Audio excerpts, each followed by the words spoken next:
sharing this one and only life, ending up just another lost and lonely wife. You count up the years and they will be filled with tears.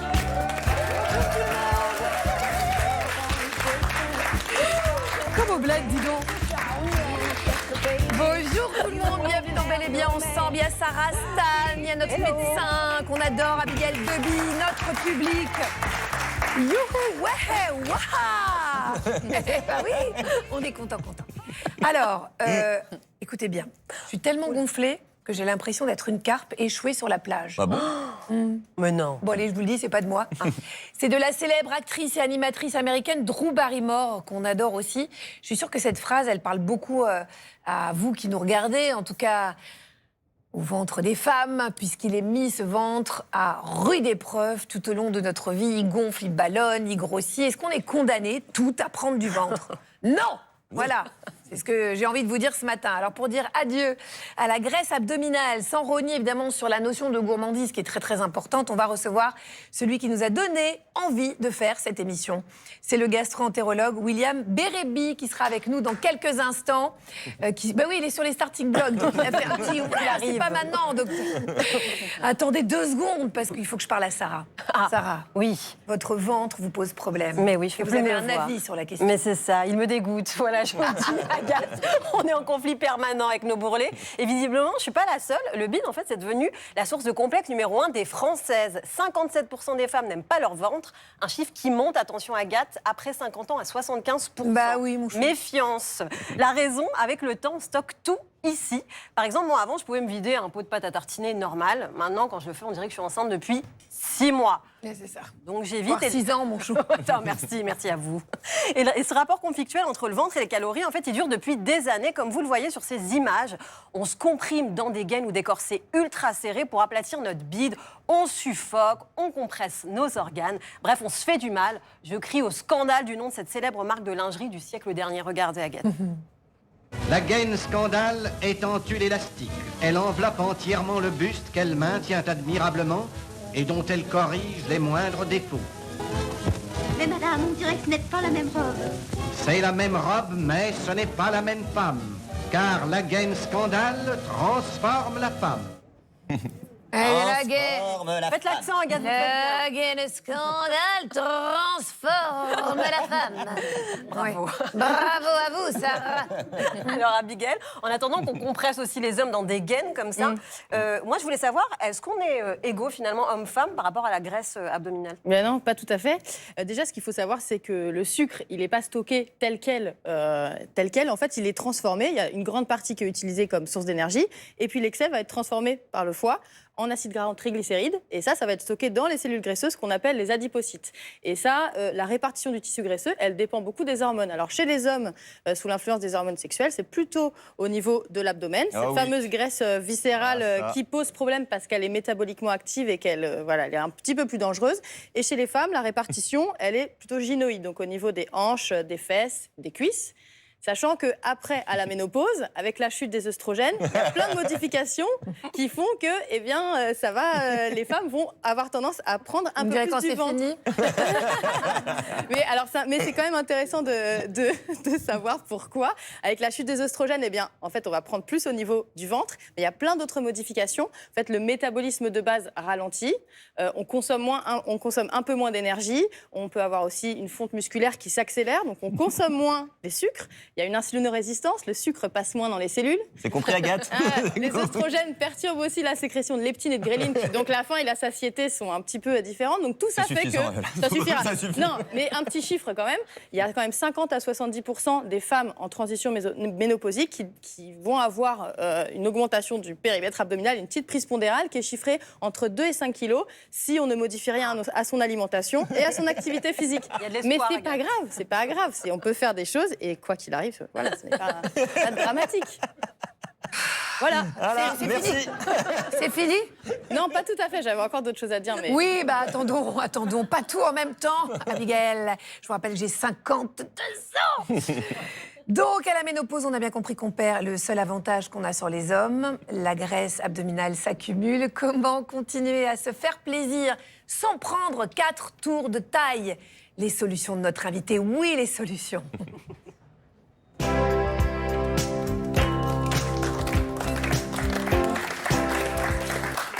Docteur William Berbee. Bah oui, vous méritez ça. Ah, vous merci, méritez un merci. jingle, Je suis un tapis flatté. rouge, des cracheurs de feu. Enfin bon, vous méritez C'est tout trop. ça. Docteur, plus sérieusement, vous êtes gastro-entérologue, vous publiez Vivez 100 ans grâce à votre microbiote. C'est aux éditions HarperCollins. C'est une bible, tout le monde devrait lire ça, surtout à mon âge. Alors avant de nous expliquer comment est-ce qu'on se débarrasse de notre ventre, pourquoi la graisse abdominale, elle est bien plus mauvaise que celle qu'on a dans les fesses, dans les hanches, dans les hanches. J'arrive pas à le dire parce que ça me fait trop mal. Parce qu'on en a déjà aussi à foison dans les hanches et dans les fesses. C'est ça. Alors, il y a la graisse sous-cutanée, donc effectivement, fesses, hanches. Celle-là, bon, c'est juste esthétique. Mais il y a la graisse viscérale. La graisse viscérale, c'est une graisse spéciale qui est autour des organes digestifs et qui va fabriquer des substances inflammatoires qu'on appelle des cytokines. Et ces petits missiles inflammatoires, ils vont aller dans différents organes. Ils vont aller dans le foie, entraîner la maladie du foie gras, dans le pancréas pour l'insulinorésistance et le diabète. Il va aller dans les vaisseaux et boucher les vaisseaux et donner un risque cholestérol. élevé.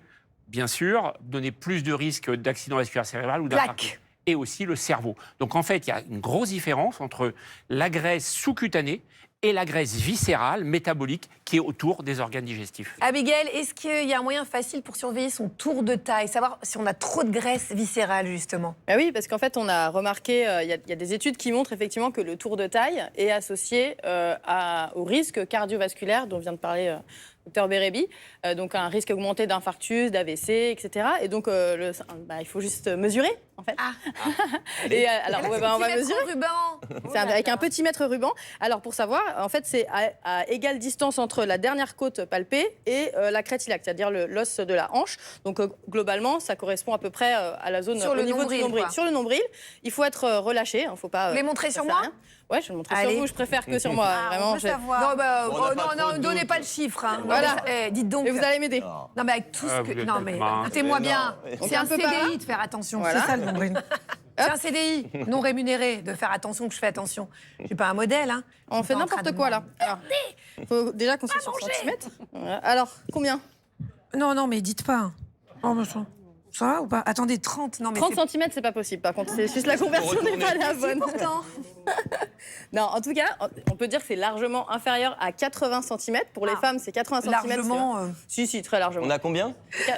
On ne peut pas dire, c'est le secret médical. 80 cm la femme et 88 cm Voilà. pour l'homme. Au-delà de 88 cm, le risque est augmenté. Pour les hommes, c'est 94 à 102 cm. Ça dépend bien sûr de la taille et de la Attends. morphologie, mais globalement, Ça me c'est stresse qu'il y a. tout à coup maintenant. Attends. Non, c'est taille mannequin, aucun risque. Retourne à la place. Merci. Trop fier. Ouais, déjà que tous ces efforts ne sont pas vains. Payé. Enfin, attendez, parce que la ménopause n'est pas encore là complètement. Donc, on en reparlera à ce moment-là. Voyons-nous dans 6 mois. Alors, on va passer à l'ennemi numéro 1 de notre ventre, le sucre. Ouais. Oui, ça, c'est la petite musique sympatoche. Mais bon, le sucre, ça nous fait grossir. Enfin, ça dépend, parce que tous les sucres se valent pas. Il y a les bons et les mauvais. Donc, on va réviser les bases. Si vous êtes d'accord, Sarah et Stan, Ouais. à votre avis, qu'est-ce qui fait le moins grossir? Est-ce que c'est le jus d'orange ou le chocolat noir? Ouais, je pense qu'il y a un piège. Public? Jus d'orange. Jus d'orange. Jus Il d'orange? y a le jus d'orange On qui boit en tous les parle. matins à jeun. Eh bien, écoutez, quand je pense que vous faites une émission de bien-être, et c'est depuis des mois et des mois, c'est le chocolat noir. Ah. Bien sûr que si, c'est bien meilleur. Et le jus d'orange, c'est l'inverse, c'est la cata, c'est-à-dire qu'il n'y a pas de fibres. Et sans les fibres du fruit, je vois le docteur Berbee qui acquiesce, on prend un shoot de fructose et donc on prend du poids. C'est vrai, docteur, on s'y perd complètement. Comment est-ce qu'on consomme bien le sucre pour éviter de transformer son ventre en bouée de sauvetage? Parce que on se dit normalement, c'est un fruit, c'est naturel, il n'y a pas de sucre ajouté, donc ça ne devrait pas me faire grossir. Mais le fructose, c'est pas si simple. Hein. Alors, il y a du fructose dans les fruits, mais dans les aliments industriels de la grande distribution, c'est un sirop de glucose-fructose qui est fait à partir du maïs par tonne et qui va directement dans le sang puis dans le foie. Donc en fait, pour le sucre, il faut essayer d'être malin, c'est-à-dire de jouer avec lui. Ne pas en consommer, c'est pas possible et c'est pas recommandé du tout puisque ça entraîne une dysbiose intestinale de consommer pas du tout de céréales complètes. Donc on va faire des associations pour éviter les pics glycémiques et la sécrétion d'insuline, et on va donc éviter les fringales et les coups de barre. Donc par exemple, on peut associer systématiquement du pain à un demi-avocat écrasé, par exemple. On va apporter le gras, puisque le fait d'associer du sucre avec des fibres, gras ou protéines, va permettre de diminuer l'absorption.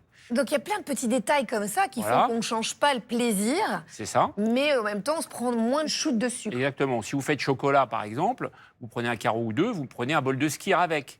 Vous allez apporter des c'est bon, en protéines. J'ai Ça va entendu ralentir. beurre de cacahuète aussi, c'est pas mal ça? Oui, Oui, ça vous énerve ça, parce que c'est à la mode. C'est un peu gras, c'est un peu gras quand C'est même. un peu gras? C'est un peu gras. Pâtes, vous faites des pâtes, c'est du sucre, hein, les pâtes. Ouais. Eh bien, vous associez des champignons et un blanc de poulet dans votre plat de pâtes. Et donc, du coup, vous jouez et vous ralentissez l'absorption du sucre et donc les pics glycémiques. Vous voyez ce que fait Abigail de remonter le moral de... Oui, mais moi je suis loin de Prenez mauvaise exemple. augure, je suis urgentiste, je vois que le Oui, pire. c'est ça, Abigail, en fait, elle est l'urgence. Moi elle se j'arrive quand focalise. c'est trop tard, donc c'est difficile pour moi.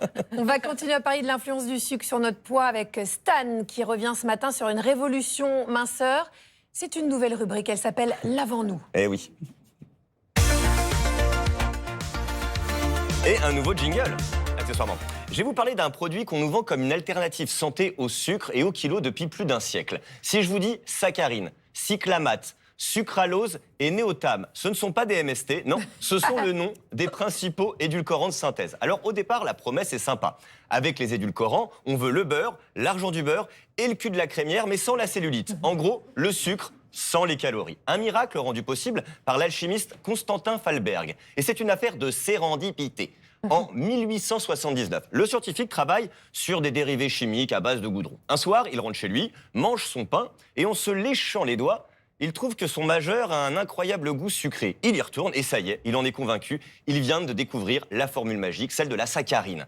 Oui, le premier faux sucre de l'histoire a été inventé grâce à l'hygiène douteuse d'un mec qui ne respecte pas les gestes barrières. Mais eureka! Très vite, sa découverte fait du bruit, parce que les édulcorants comme l'aspartame, par exemple, ou la saccharine, sont 300 fois plus sucrés que le sucre de table. Et tout ça, sans la bedaine. Alors forcément, les diabétiques adorent, les régimes aussi, et bien sûr, les industriels comprennent qu'on vient peut-être de trouver la poule aux œufs d'or. On voit débarquer le yaourt 0%, des chewing-gums sans sucre, les desserts allégés et bien sûr les sodas light. Le cola qui devient un objet de pop culture à grand renfort de pub. Souvenez-vous un peu de ces publicités. Chez nous, c'est Estelle Lefébure, par exemple, qui en boit 20 litres par jour. Et tout ça, c'est la promesse, hein, pour même pas une calorie.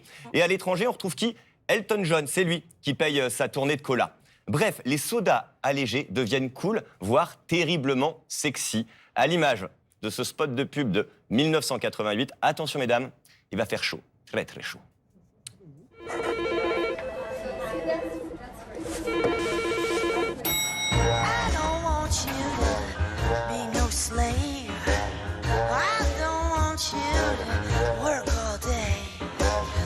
But I want you to be true. And I just wanna make love to you. Souvenir, hein? Ah, cette pub, non mais c'est vrai que cette pub, elle nous a toutes marquées. Ouais, je comprends, bel homme. Bref, pendant des années, ces Comme produits... vous, Stan, n'a rien à vous envier. Quoi, si, il n'a pas de bide, lui. Pendant ces années, bah voilà, les produits light ont été présentés comme des alliés minceurs. Sauf qu'aujourd'hui, eh bien, la recherche dit le contraire. Est-ce que c'est vrai, docteur Bérébi? En gros, entre un cola normal et un cola light, que Alors dois-je faire? moi, avant que vous répondiez, instinctivement, je donne des colas sucrés à mes enfants. Ok. Voilà. Je leur interdis le light, mais peut-être que je... Vous êtes la mère parfaite. Vous avez raison. Alors, c'est la Ah, plus j'ai raison. grande- Voilà. Non, mais parce que c'est un sujet pour les enfants. Bien sûr. C'est la plus grande supercherie, enfin l'une des plus grandes supercheries du moment. Je vais me faire des amis avec l'industrie agroalimentaire, comme vous savez, qui sont mes Ouais, mais enfin, pour le camarades. moment, il faut Et qu'ils si vous voulez, en qu'ils fait, réfléchissent, donc. dans les sodas light, il y a de l'aspartame. L'aspartame, c'est des centaines de fois plus sucré, le goût sucré, que le sucre. Donc, quand vous en prenez, vous avez un signal qui est envoyé au cerveau, qui est faux, de beaucoup de sucre. Donc, vous avez tendance à consommer de plus en plus de sucre. Donc, non seulement ça ne vous déshabitue pas, mais en plus, ça vous fait consommer de plus en plus de sucre. Le deuxième problème récent qu'on a identifié, c'est que le sucre, enfin les édulcorants de synthèse comme l'aspartame, déséquilibrent le microbiote intestinal et vous rendent l'intestin poreux. Et alors, récemment aussi, on a découvert, alors la cerise sur le gâteau, que les édulcorants de synthèse augmentaient le risque d'obésité et le risque de diabète. Non, bah alors là, non, bah alors Et là, donc, si vous voulez, c'est une supercherie absolue, c'est-à-dire que les gens prennent ça en se pensant se faire du bien, Et en fait, ils aggravent leurs problèmes. Oui. Et effectivement, c'est mieux de prendre un soda. Moi, ce que je fais, j'aime bien le coca aussi. Je prends des mini canettes de 150 millilitres. Ça, vous avez le Coca goût. Fanta Et Sprite. vous n'avez pas beaucoup de sucre. Voilà. Mais les sodas light, vraiment à bannir, quoi. À bannir, ouais. Donc pour les enfants, on essaye d'éviter, mais quand c'est la fête, on est au restaurant Voilà, et tout, ça. on prend plutôt un cola rouge qu'un cola light. C'est ça. Sarah, est-ce que les Français, j'ai une idée de la réponse, mais est-ce qu'ils ont la main lourde sur le sucre? Ouais, trop, ils sont addicts au sucre, Agathe, parce qu'en fait, on a beau savoir que le sucre, ça arrondit notre silhouette, son pouvoir d'attraction, il est irrésistible. Vous vous souvenez tous de cette expérience avec des pauvres rats de laboratoire accoutumés à la cocaïne. En fait, on leur demandait de choisir entre une solution sucrée et leur dose de coke. Que choisissaient-ils? Eh bien, le sucre. C'est vous dire. Et entre les kilos et le sucre, à votre avis, Agathe, que choisissent les Français? Le sucre. Ah, réponse en image. Allez voir. Est-ce que vous aimez le sucre? Et si oui, pourquoi? Oui, j'aime le sucre. En fait, le sucre, quand tu manges, ça te détend directement, mais c'est un piège. C'est un peu le péché mignon. Je pense qu'il y a un effet dedans qu'on veut toujours en reprendre. On se dit non, juste un, et après, c'est tout le temps. Depuis ce matin, vous avez mangé quoi de sucré? Un chocolat chaud. J'ai pris une gaufre. La gaufre, elle était à quoi? Au chocolat en plus. Est-ce que vous avez tendance à prendre du poids quand vous mangez trop sucré? Oui. Et du mauvais gras en plus. Ça se stocke où généralement? Le ventre, les joues, au niveau des cuisses et des bras. J'ai l'impression que ça fait gonfler mon visage. C'est pas une impression. Je rigole. Oh là là. Ah. La bouée de sauvetage. Alors moi j'ai une astuce pour éviter de prendre du poids à cause du sucre et c'est prouvé scientifiquement. Il faut tenir un truc sucré dans ses mains et le renifler. On essaye? Je vais essayer. Ça fait un effet de satiété. Vous avez vu? Oui. Ça fonctionne. Oui, ça fonctionne. Allez, donnez-moi ça. C'est là-bas, le bar à salade. Je l'ai vu là-bas. Même les pigeons aiment le sucre. Partez, pigeons. Non, pas de sucre, même pour vous. Aïe, aïe, aïe. La folle du village. La folle du bus. Bon, vous l'avez vu, c'est officiel, les Français ils sont addicts au sucre. Et j'ai l'impression que cette addiction pour le sucre, elle se joue pas que dans la tête. Parfois, c'est le ventre qui réclame. Est-ce que c'est bien ça, docteur? Bien sûr. Donc ça porte un mot-clé, c'est la dopamine. La dopamine, c'est l'hormone du plaisir. Alors les êtres humains, on aime le plaisir, on aime se faire du bien. Et donc quand vous prenez du sucre, vous avez un boost de dopamine et vous vous sentez bien. Donc ça crée une véritable addiction, comme la cocaïne ou le tabac. Et en fait, ça part aussi des bactéries intestinales. Puisque figurez-vous que le cerveau, c'est le premier fabricant de dopamine, mais le deuxième, ce sont les bactéries intestinales. Et donc, quand vous alimentez trop en sucre, eh bien, vous créez un véritable cercle vicieux qui va vous entraîner à en consommer de plus en plus. Ouais, c'est ça. Et d'ailleurs, j'imagine que les édulcorants qui augmentent l'obésité, c'est ça aussi. En fait, finalement, c'est le goût sucré qui donne envie de consommer plus de sucre. Il vous donne envie de consommer encore plus de sucre. Quand la graisse abdominale s'installe, le renforcement musculaire s'impose. Alors rassurez-vous, pas besoin de courir des ultra-trails pour brûler des calories. Notre envoyé spécial bien-être, oui, nous l'appelons comme ça, Arnaud Loquet, a trouvé la solution.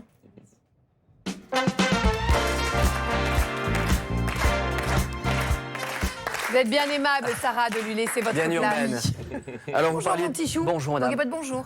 Bonjour, Agathe. Bonjour, Arnaud. Alors, non, mais j'étais très fasciné par le mot ultra-trail parce que comptez pas sur moi pour en faire un. Ça, Ah tout non, de suite, non. on va se déculpabiliser là-dessus. Par contre, vous le disiez, bouger, c'est vraiment l'un des meilleurs moyens de se débarrasser de cette graisse abdominale. Vous le disiez aussi, c'est vraiment celle-là qui est dangereuse après 50 ans, notamment pour les femmes. Elle peut devenir vraiment problématique.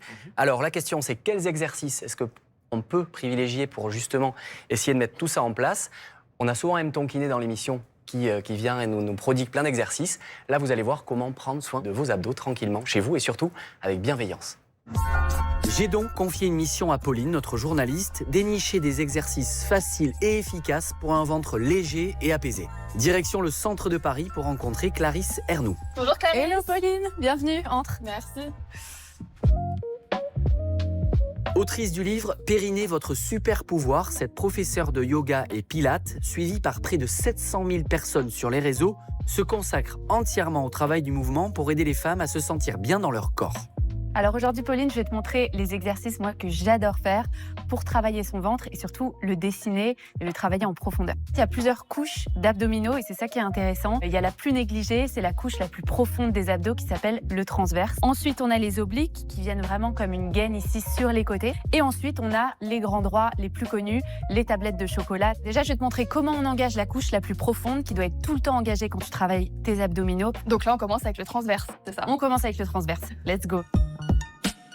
Donc on va se mettre à 4 pattes. Tu peux poser tes genoux largeur de bassin, tes mains largeur d'épaule et on va venir soulever bras et jambes opposés. Et toujours regarder vers le sol. Et ensuite, on va venir inspirer et bien étirer, bout des doigts, bout des orteils à l'opposé. Et on va expirer, on va essayer de ramener genoux et coudes ensemble au centre. Et on va essayer d'imaginer que je te place, vas-y continue, je te place vraiment un plateau ici ou un grand verre d'eau, tu vois, dans le haut du dos et dans le bas du dos. Et on ne veut pas renverser une seule goutte. Je le sens quand je te touche, les abdos, ils sont bien gainés. Je le sens aussi. Et ça, tu peux faire 20 répétitions de chaque côté et après refaire le circuit, tu vois, 4 fois par exemple. Et avec ça, tu auras un transverse au top. Et ça, ce sont des exercices qui peuvent être aussi bien faits par les hommes que par les femmes? Complètement. Ouais, c'est hyper important aussi pour les hommes de bien travailler leur transverse. Ils ont des abdos profonds et aussi, ils ont un périnée, ils ont un dos dont il faut prendre soin. Donc complètement, ça permet de dessiner le ventre chez les hommes, chez les femmes. Et il n'y a pas d'âge aussi. Vraiment pour tout le monde, même les femmes enceintes, en postpartum, c'est incroyable ces exercices. Et là, on va cibler les obliques. Moi, j'adore vous montrer une petite série d'abdos qu'on peut faire debout. Je trouve ça hyper pratique. Je sais pas, qu'on soit au parc avec ses enfants, qu'on soit au bureau et on a envie de prendre juste 5 minutes pour dessiner ses abdominaux. On peut le faire avec cette série d'exercices. On va ramener les mains devant, un avant-bras sur l'autre et on va venir alterner genoux-coudes opposés à chaque fois, voilà, sans trop baisser les coudes. C'est vraiment les genoux qui essayent de rejoindre et on va souffler à chaque fois. Et là, il faut le faire en combien de répétitions? Et là, on peut faire une 20aine de répétitions, faire une petite pause, relâcher et on est reparti. Pour les grands droits, on va se mettre sur le dos. Donc cette fois-ci, on va tendre une jambe et ramener l'autre à la poitrine, puis changer. J'inspire, je souffle. On va ramener les mains derrière la tête. On pousse un petit peu la tête dans les mains. C'est pas les mains qui viennent soulever la tête, c'est vraiment, faut qu'il y ait cette opposition entre main et tête.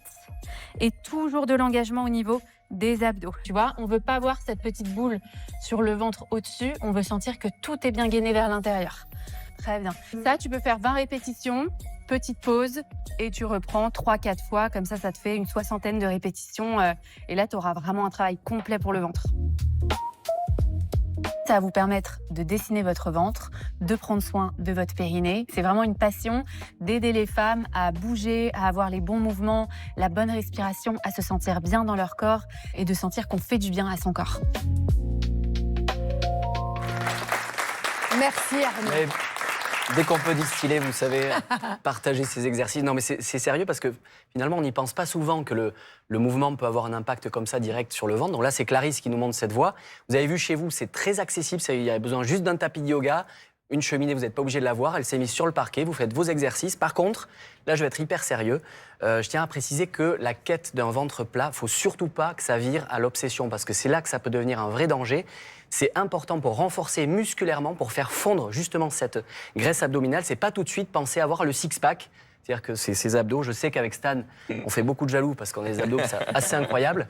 Et plaquettes de chocolat fondues. Ah oui, c'est ça. Exactement, elles ont bien fondu. Mais vraiment, surtout, voilà, c'est hyper important.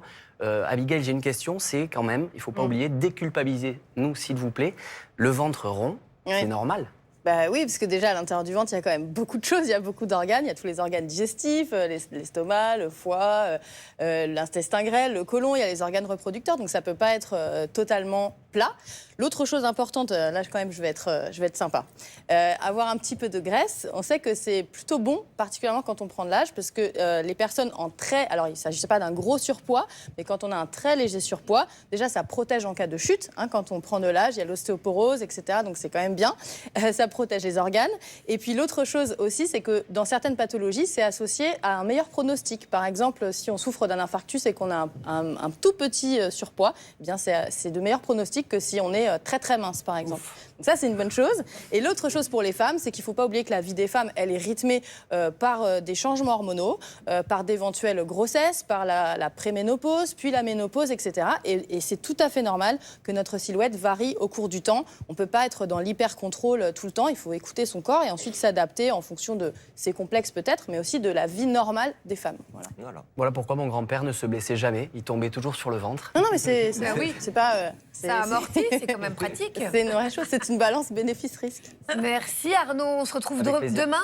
Où je Avec me plaisir, pends je serai à là. un câble d'accélérateur. Salut tout le monde. Prochaine. À demain. À demain. Ah, on l'applaudir. Le sucre, c'est pas qu'une affaire de graisse abdominale, ça perturbe, enfin il perturbe aussi l'équilibre de notre microbiote intestinal. Résultat, on gonfle, on ballonne. Parfois, c'est le drame, comme pour l'actrice Whoopi Goldberg. And I think it explores that in a really smart way. Well, I was going to say. Yeah. Go ahead. You're so polite. Oh, excuse me. So differential. I think I just blew a little frog out of there. La crainte de toute animatrice. Ah ouais. Alors moi, ça peut pas m'arriver parce que ça ne m'arrive jamais. Mais là, je sais pas, je pars vivre au Sénégal. Vous ne me voyez plus jamais, j'en sais rien, à Singapour. William Bérébi, concrètement, comment est-ce que le sucre en excès abîme ce microbiote intestinal? Pourquoi est-ce que ça nous fait ballonner? Alors, le microbiote, c'est le premier cerveau, c'est lui qui régule tout. 39 000 milliards de bactéries, je le rappelle, intelligentes, qui régulent tout. Quand tout va bien, tout va bien. Mais quand vous consommez trop de sucre, notamment, vous allez avoir une dysbiose intestinale, donc un déséquilibre du microbiote. À ce moment-là, il va y avoir des bactéries pathogènes qui vont se multiplier davantage, prendre le dessus sur les bonnes bactéries, et vous allez avoir également moindre diversité, qui est le signe d'un microbiote intestinal équilibré. À ce moment-là, les bactéries pathogènes vont manger la couche de mucus protectrice. L'intestin devient poreux, le fameux intestin poreux que vous connaissez, hyperperméable, et les substances toxiques vont passer dans le sang. Que je comprenne bien, l'intestin perméable, ça veut dire qu'on ne garde plus la qualité des nutriments, donc on est moins... C'est pas ça? Non, ça veut dire que normalement, le côlon et l'intestin grêle sont étanches. C'est-à-dire l'intestin grêle, il absorbe les nutriments, mais le côlon, lui, il est parfaitement étanche. D'accord. Mais quand vous l'abîmez avec du sucre ou des aliments ultra-transformés, il va devenir perméable, il va devenir poreux. Et donc, où est-ce que vont les aliments alors? Ils vont comme ça là. Non, les aliments, ils sont absorbés au-dessus, dans l'intestin grêle. Ah. Et le côlon, il est plus bas. Le côlon, il va fabriquer des substances spéciales qui sont les postbiotiques, qui sont anti-inflammatoires et anticancéreuses. Et quand il devient poreux, vous avez des bactéries pathogènes ou des métaux lourds ou des pesticides qui vont passer dans le sang, alors qu'ils ne devraient pas, et là, ils vont aller dans le cerveau. Donc ça, c'est un problème. Et ça accélère également le vieillissement, le sucre. Et ça passe par le microbiote. Donc vous avez le vieillissement global qui est accéléré, on le sait par la longueur des télomères notamment, qui est un marqueur de longévité, et le vieillissement cérébral, avec plus de démence chez les personnes qui consomment du sucre. Est-ce que vous connaissez les tsinamés? Qu'est-ce que c'est que ça? C'est une épice japonaise? Non, c'est une tribu amazonienne, et dans cette tribu, ils ne consomment pas du tout de sucre. Et on a été les étudier. Ils n'ont pas de fruits? Ils ont des fruits, mais pas de sucre pas ajouté. De sucre, oui, d'accord. Et donc, des anthropologues ont été les voir et les observer pendant des années, et ils ont le taux de démence le plus bas au monde. Parce qu'ils ne mangent pas de sucre ajouté. C'est incroyable. Bon, eh ben, ouais, Stan, désolé, adieu gâteau et autres. Et puis j'ajoute que le sucre, ça fait vieillir la peau aussi, la glycation. Enfin bref, ça donne des rides. Enfin, voilà. Mais qu'est-ce que c'est bon? Mais qu'est-ce que c'est bon quand même sur le moment. Alors parmi les différents sucres qui nous donnent cette sensation de ventre gonflé, il y a une espèce dont on ne parle pas assez, ce sont les fameux FODMAPs. Qui sont-ils, docteur? Et est-ce qu'il faut vraiment s'en méfier? Alors non, les FODMAPs, c'est nos amis au contraire. C'est des glucides complexes, des sucres complexes qui sont fermentescibles. C'est-à-dire qu'ils ne vont pas être absorbés, contrairement aux autres nutriments. Dans l'intestin grêle, ils vont arriver dans le côlon. Intact. Et dans le côlon, ces FODMAP, donc vous avez le blé, seigle, vous avez les fruits, vous avez ail, oignon, vous avez les légumineuses par exemple, ils vont permettre de fabriquer des substances anti-inflammatoires et anticancéreuses qu'on appelle les postbiotiques. Donc les FODMAP, c'est absolument capital pour la santé et pour le microbiote. Mais il y a des personnes qui ne supportent pas les FODMAP. C'est notamment les patients qui ont un syndrome de l'intestin irritable. D'accord. Et dans ce cas-là, souvent, on voit prescrit un régime pauvre en FODMAP, mais en fait, le régime pauvre en FODMAP, comme il enlève beaucoup de fibres... Ouais, c'est le chat qui se mord la queue, en fait. Voilà, en fait, c'est un cercle vicieux et ça déséquilibre à nouveau le microbiote. Alors, quand on ne les supporte pas, qu'est-ce qu'il faut faire? Moi, je prescris le régime séquentiel, c'est-à-dire 3 phases de 7 jours. Je relève le fructose, puis le gluten, puis ensuite légumineuses et certains légumes. Et je vais savoir très rapidement ce qu'il faut réellement diminuer. Oui, il y a un aliment qui va déséquilibrer plus que d'autres en fonction. Oui, c'est ça, c'est qu'en fait, le fait de pouvoir éliminer certains aliments au fur et à mesure va nous permettre de mieux nous connaître. Voilà. Parce que j'ai l'impression, en vous écoutant, que c'est un peu comme une empreinte digitale, le microbiote. Absolument. On n'a pas le même, là, tous les 5. Et même le public, personne. Moi, je pense quand même que j'ai le même que Sarah. Oui, moi aussi. Moi aussi, je le sens. Bah, je sens qu'on est sœurs de microbiote. Il y a quelque chose qui On a des bactéries. Je vous en mettrai commun. dans l'étude sur le microbiote. les deux. Alors, pour remettre son microbiote à l'équilibre, en finir avec les ballonnements et tout, vous nous conseillez 30 grammes de fibres nettes par jour. C'est ça. Ça correspond à quoi? On a du mal à... Alors, il faut savoir déjà que 9 Français sur 10 n'atteint pas ces 30 C'est grammes. énorme, 9 Français sur 10. C'est absolument colossal, ce qui explique d'ailleurs l'explosion du diabète, de l'obésité, etc. Deuxièmement, pourquoi si peu de Français? Premièrement, parce que 60% des Français ne consomment pas de céréales complètes, et ça, c'est la faute au régime sans gluten, qui a été une mode absolument colossale, et ça, c'est pas bon d'enlever les céréales complètes, sauf si on a l'intolérance au gluten, la maladie cœliaque. Deuxième grand oublié, c'est les légumineuses, puisque c'est un apport de fibres, les lentilles, etc., colossal, et 8 Français sur 10 n'en consomment pas assez. C'est fou, c'est tellement bon. Alors, c'est quoi 30 grammes, effectivement? C'est 200 grammes de légumes cuits par jour, 150 grammes de salade ou de crudité. C'est cumulatif, ça, ou c'est alternatif? Ah non, ça s'additionne. Ça s'additionne, dans la ouais. journée. Alors, Pas 200 par grammes repas. de légumes cuits, Ok. 200 grammes de 150 crudité, grammes de crudité 150 salade. grammes de crudité, 2 petits fruits ou un gros, donc 2 abricots ou une poire, par exemple. ok, 40 grammes de légumineuses crues, ou 2 fois par semaine minimum. ok, 100 grammes de céréales complètes, c'est-à-dire pain complet, riz complet. ok. Et n'oubliez pas, l'astuce finale, c'est 10 amandes. Oui. Vous prenez également des graines, donc graines de lin, graines de chia, graines de chanvre, très riches en magnésium, 2 cuillères à café par jour. Et puis les fameuses noix du Brésil, 3 noix du Pleine Brésil. de par jour. sélénium. Et là, exactement. Et là, vous avez vos 30 grammes de fibres. Moi, je pense que j'y suis, mais je vous ai dit, c'est un CDI non rémunéré. Donc voilà. Docteur Bérébi, vous avez écrit un ouvrage formidable pour justement nous guider, pour prendre soin de notre microbiote, de notre ventre en général. Ça s'appelle Vivez 100 ans grâce à votre microbiote. C'est aux éditions HarperCollins.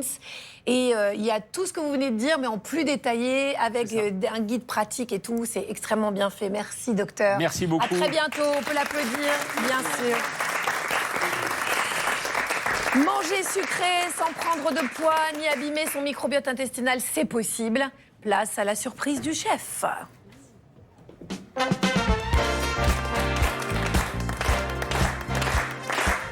Et voilà la surprise sur place.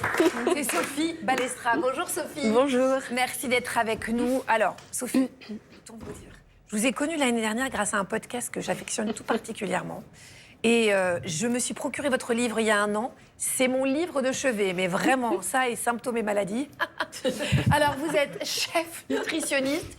Vous publiez donc avec Magali Depreux ce fameux grimoire qui s'appelle Microbiote Friendly. C'est aux éditions Erol. Et c'est donc un livre de recettes gourmandes qui est pensé pour prendre soin de son ventre sans l'agresser avec une overdose de sucre. Et ce qui est bluffant, en fait, c'est que vous revisitez en fait des desserts qu'on adore, qui sont hyper réconfortants, mais vous ne faites pas exploser le compteur de glycémie. Alors avant de présenter les recettes, est-ce que vous pouvez nous raconter ce qui vous a donné l'idée et le besoin, l'envie d'écrire ce livre? Alors ça part d'une histoire très personnelle, puisque mon fils a développé de graves troubles digestifs peu après la naissance, à la suite d'une exposition aux antibiotiques. Et au moment où on a voulu introduire les aliments solides, son transit s'est paralysé. Ça a été jusqu'à lui déplacer les côtes. Et ouais, on a frôlé la catastrophe. Ça, c'est lui là qu'on voit? Ouais. Oh là c'est là, son ventre. pauvre chou. Ouais, ouais.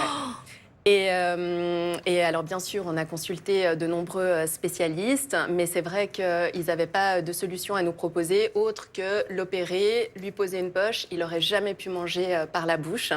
Et je ne pouvais pas me résoudre à... Enfin, c'était pas une option. Oui, le microbiote, il a 12 ans, votre fils, hein, Il a c'est 12 ça? ans aujourd'hui. Il y a 12 ans, on parlait beaucoup moins du microbiote. C'est ça, on en parlait très très peu. Et du coup, je me suis lancée, j'étais persuadée qu'il existait une solution, je me suis lancée dans une quête effrénée pour trouver une solution. Et c'est comme ça, justement, que j'ai commencé à m'intéresser au microbiote intestinal et à l'impact de l'alimentation.